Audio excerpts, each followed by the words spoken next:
Hey Scrappers, Moose here. So this video is going to be about silverware. Now, I know, what? Silverware? Really? I mean, tons and tons of silverware out there, alright? Now the reason why I'm doing this video is because I got a call from a church that had a yard sale that's used me before for picking up, other electronics and things that they needed recycled. And she called me up and said, we just had a huge yard sale, we're done, come grab it all, take it all if you want it, we don't want it anymore. So fine. So I go there, and she had about five-gallon pails of silverware. So the first thing that goes through my mind is probably what goes through most of your mind is silver, right? I'm going to find silver in there. Go through it, pull everything out that's possibly solid silver, silver plate, and then the rest is just going to go in the light iron pile. That's what I started off doing. But then I thought, well, there's got to be something more to this. So this is what I learned how to do. Alright, so the first thing that I did was I went through everything and pulled out everything that looked silver. I mean, silver, anyone who has any kind of experience, looking for silver, knows that it's going to have a tarnished appearance.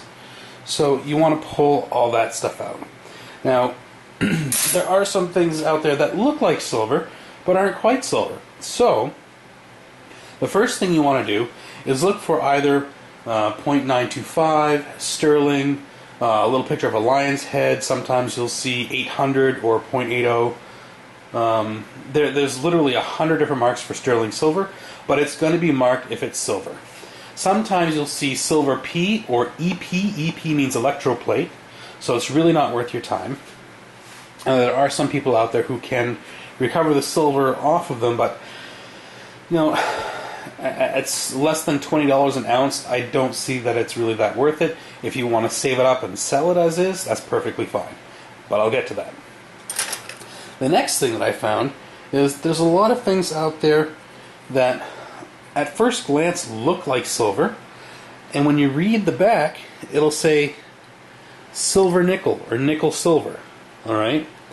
Now that is an extremely deceiving thing, because these actually contain no silver. It's actually just a mix of nickel and another metal. It escapes me at the moment, but it's not silver. Alright? So you want to set those aside, separate them from everything else. Okay? So next you go through and you'll find some things that, a magnet sticks to it, so it can't be silver. Well, with butter knives, what you have to keep in mind is that often the blade is an entirely different metal than the handle.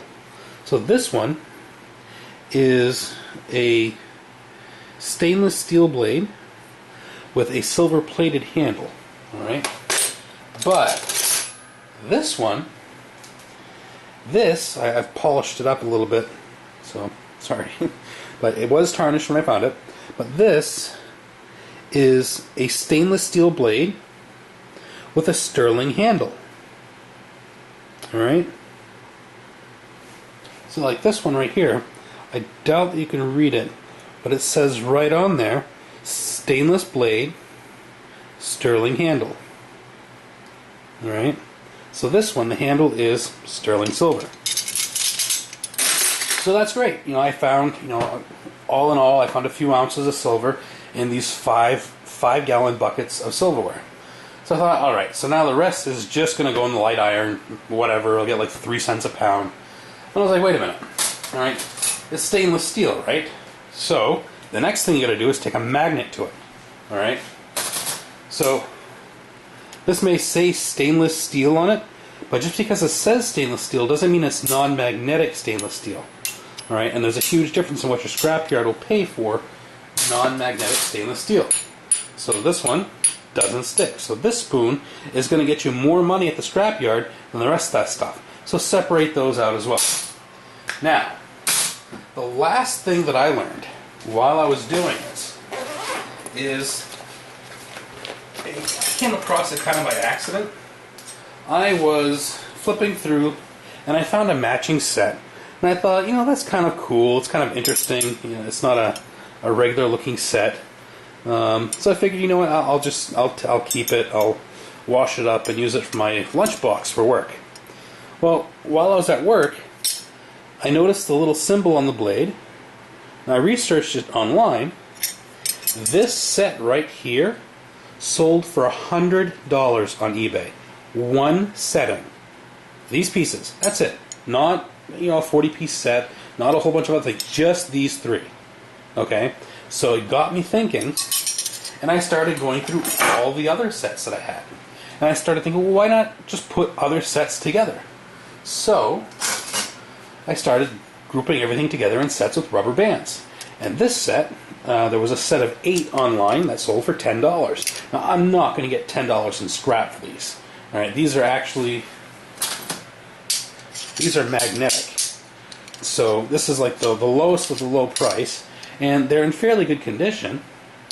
So I just bound them up. I'm still going through all the buckets of silverware, but there's going to be a whole bunch more that I can sell on eBay and make so much more money than scrap. So, even though I came to this yard sale and thought, wow, it's just a bunch of steel that I'm just going to get crap for, all it takes is just a little bit of ingenuity, a little bit of curiosity to just look around through these things, and you can find items that it's amazing how much more money you can make by selling them on eBay, which ties me into the next video that you're going to see coming up. So make sure that you keep watching it. Thanks for watching this one.